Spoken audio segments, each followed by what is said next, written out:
अस्सलाम वालेकुम नाजरीन, मैं उल्फत मुगल, आप मेरा सोशल मीडिया पेज देख रहे हैं। इस्तेकाम पाकिस्तान पार्टी का मुस्तकबिल क्या है? इस पार्टी के मंशूर के 5वें रोज ही दो अहम तरीन रहनुमा क्यों छोड़कर चले गए? क्या जहांगीर तरीन की गिरफ्त ढीली है या फिर जिन्होंने इस पार्टी को मैन्युफैक्चर किया है वो अपना गिरफ्त मजबूत नहीं रख पा रहे? ये इशू एक है। दूसरा इशू ये है कि साबिक वज़ीर आला पंजाब चौधरी परवेज इलाही के खिलाफ के साथ जेल में कैसा रवैया इख्तियार किया जा रहा है? क्या चौधरी परवेज इलाही को रातों को सोने नहीं दिया जाता या फिर उनको खाने में कुछ ऐसी चीजें दी जाती हैं जिससे उनका ब्लड प्रेशर और शुगर लेवल हाई हो जाता है? तो कुछ चीजें और कुछ हकायक हम आपके सामने रखने जा रहे हैं। 9 मई के वाकये के बाद पाकिस्तान तहरीक इंसाफ टूट फूट का शिकार हुई और यह हर जी शऊर शख्स को पता था कि आपको किंग्स पार्टी बनेगी। वो किन लोगों पर मुश्तमिल होगी ये भी जाहिर है, सबको इल्म था। तो जहांगीर तरीन साहब मैदान में उतरे और उन्होंने एक नई जमात बनाने के लिए लोगों से राब्ते किए। जहांगीर तरीन साहब पाकिस्तान के पुराने सियासतदान हैं, लेकिन जहांगीर तरीन साहब के साथ जो लोग हैं, अब ओन चौधरी साहब पाकिस्तान की कितनी क्रेडिबल पॉलिटिकल शख्सियत है ये आप मुझसे बेहतर जानते हैं। तो फिर इस पार्टी का मुस्तकबिल भी ऐसे ही होना है। जो मैन्युफैक्चर करने वाले लोग हैं, शायद उन्होंने भी अंदाजा नहीं लगाया कि किन लोगों के हाथ में एक नई सियासी जमात दी जा रही है, जो कि एक ऐसी जमात का तोड़ निकालने के लिए कि जो इस वक्त पाकिस्तान में सबसे ज्यादा मकबूलियत रखती है, यानी कि पाकिस्तान तहरीक इंसाफ। फवाद चौधरी को जिस अंदाज में जब इस पार्टी की फॉर्मेशन हो रही थी, जब इसका ऐलान किया जा रहा था, तो जिस प्रेस कॉन्फ्रेंस में जिस तरीके से फवाद चौधरी साहब की वीडियोस वायरल हुई, उनकी तस्वीर वायरल हुई, तो उससे बिल्कुल अंदाजा लगाना कोई मुश्किल नहीं था कि फवाद चौधरी क्यों आए हैं, कौन इनको लेके आया है, कितना मजबूर किया होगा उनको कि वो जबरदस्ती वहां पर लाकर बिठा दिए गए। फवाद चौधरी साहब पशेमान थे, शर्मिंदा शर्मिंदा नजर आ रहे थे और बहुत ज्यादा मजबूरी उनके चेहरे पर अयां थी कि कोई बहुत बड़ी मजबूरी है फवाद चौधरी को कि जिसकी वजह से उन्हें वहां बुलाकर बिठाया गया है। वो कैमरे की आंख से बचना चाह रहे थे, वो अपना चेहरा छुपा रहे थे और बड़ी आवेजारी और बड़ी कोफ्त के अंदाज में वो वहां पर बैठे थे, जैसे वो आग में जल रहे थे और आग उनके करीब करीब आ रही थी और वो उस आग से दूर भागना चाह रहे थे। वो चोर नजरों से देख रहे थे कि कब वो आग बुझती है, कब उनकी यहां से जान छूटती है और वो यहां से भाग के निकल जाते हैं। इसीलिए फवाद चौधरी मजबूरी के आलम इस पार्टी में आए हैं और फवाद चौधरी को कोई ओहदा भी नहीं दिया गया इस्तेकाम पाकिस्तान पार्टी में। इसके अलावा लाला ताहिर रंधावा, जो कि जहांगीर तरीन साहब के बड़े करीबी थे, लिया से वो रुकने पंजाब असम्बली थे और जब ये फॉरवर्ड ब्लॉक बना तो इब्तदाई लोगों में लाला ताहिर रंधावा थे जिन्होंने पाकिस्तान तहरीक इंसाफ को छोड़कर जहांगीर खान तरीन का साथ दिया। और लाला ताहिर रंधावा ये बरमला कहते थे कि मैं जहांगीर तरीन की जात तक हूं, जहांगीर तरीन मेरा दोस्त है, मैं अपने दोस्त के साथ खड़ूंगा भले कुछ भी हो जाए। लेकिन ऐसा क्या हुआ कि वही लाला ताहिर रंधावा सबसे पहले बगावत करके इस्तेकाम पाकिस्तान पार्टी से निकले हैं। अब नाम दे दी गया इस्तेकाम पाकिस्तान पार्टी। पाकिस्तान को तो अल्लाह ताला इंशाअल्लाह सुबह क़यामत तक इस्तेकाम अता करेगा। बहैसियत पॉलिटिकल पार्टी इस जमात में कोई इस्तेकाम नजर नहीं आ रहा। हमजा करामत वो छोड़कर चले गए, तो इब्तदाई लोग ही छोड़कर चले गए और मंशूर आने के 5वें दिन बाद ही लोगों ने छोड़ना शुरू कर दिया। फवाद चौधरी साहब को कोई ओहदा नहीं दिया गया।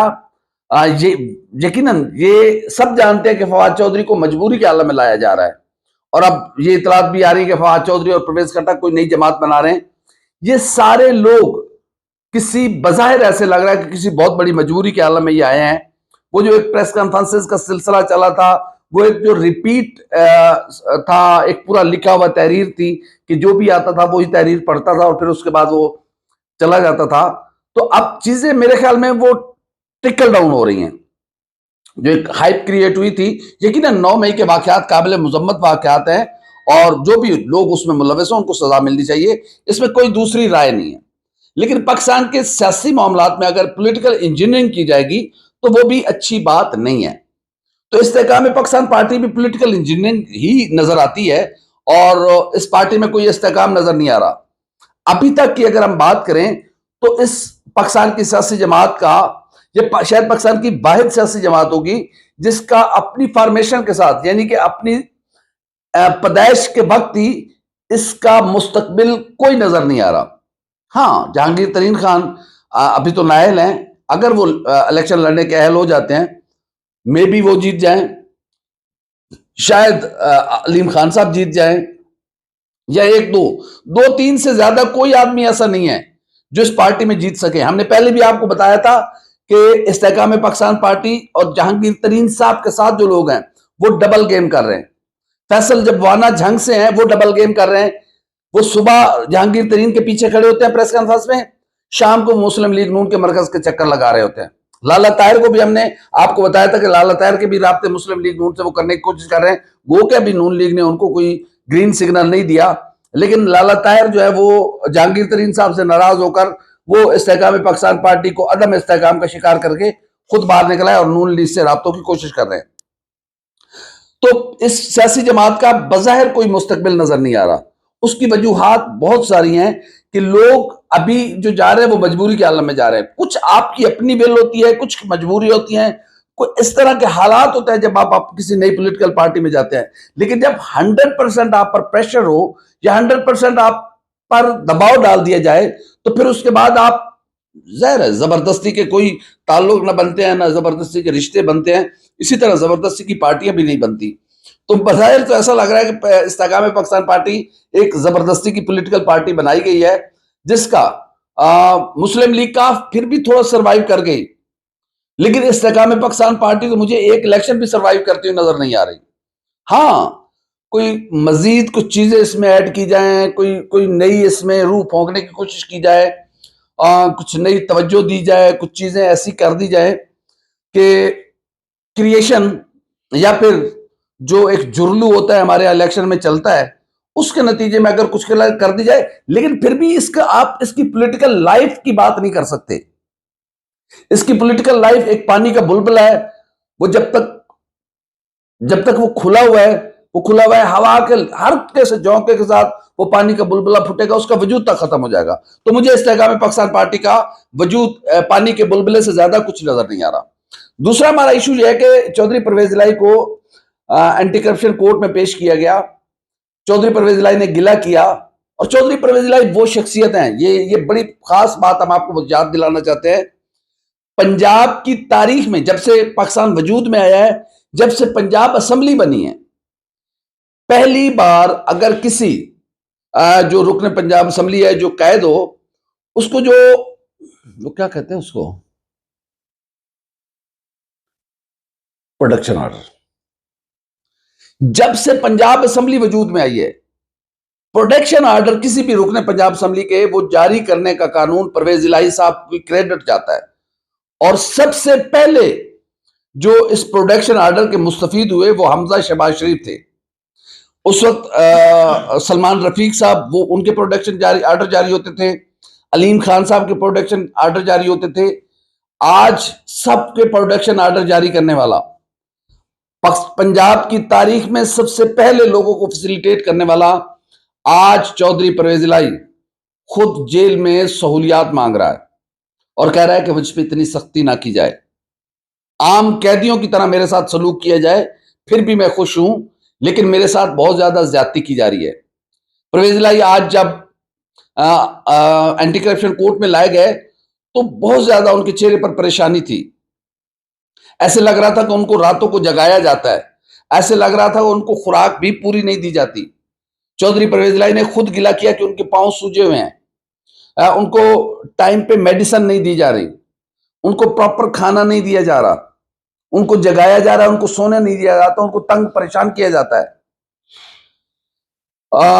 उन्हें कार्डियो में जाने की जरूरत थी, उनके कहने कि मुझे कार्डियो ले गए, बस ले गए और लेके फौरी वापस आ गए, मेरा चेकअप भी नहीं प्रॉपर होने दिया गया।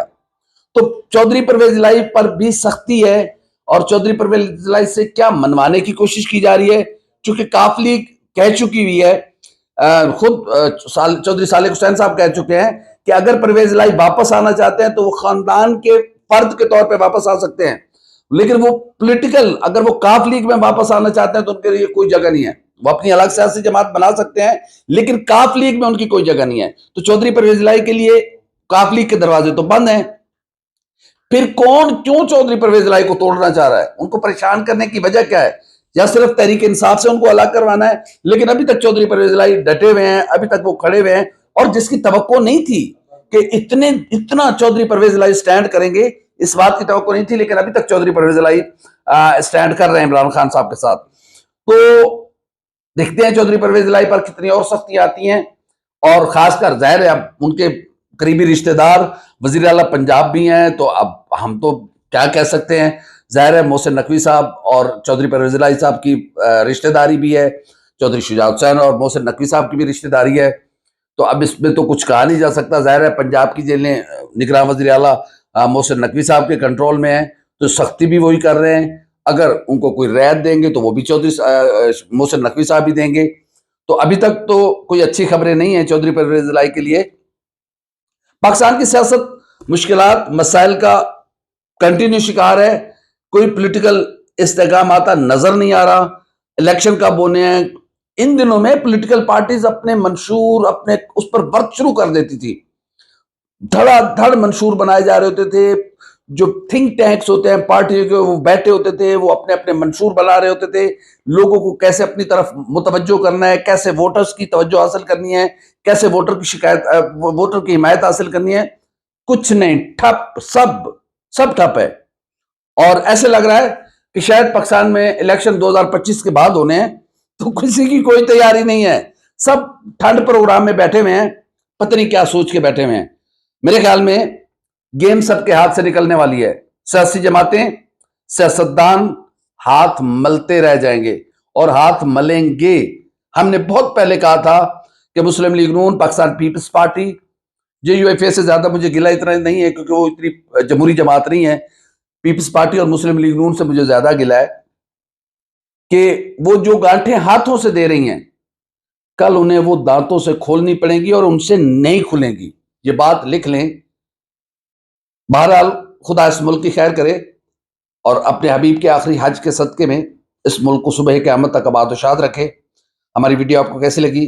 लाइक करें, कमेंट करें, सब्सक्राइब करें, बेल आइकन के बटन को दबाएं ताकि अंदर जो भी हमारी वीडियो है वो सबसे पहले आप तक पहुंचे। पाकिस्तान के अवाम अपनी राय का इजहार करने पुरअमन अंदाज में और जमहूरियत के इस्तेहकाम के लिए अपना रोल प्ले करें, क्योंकि जमहूरियत ही बेहतरीन हल है किसी भी मुआशरे के, किसी भी कौम के आगे बढ़ने का। अल्लाह हाफ़िज़।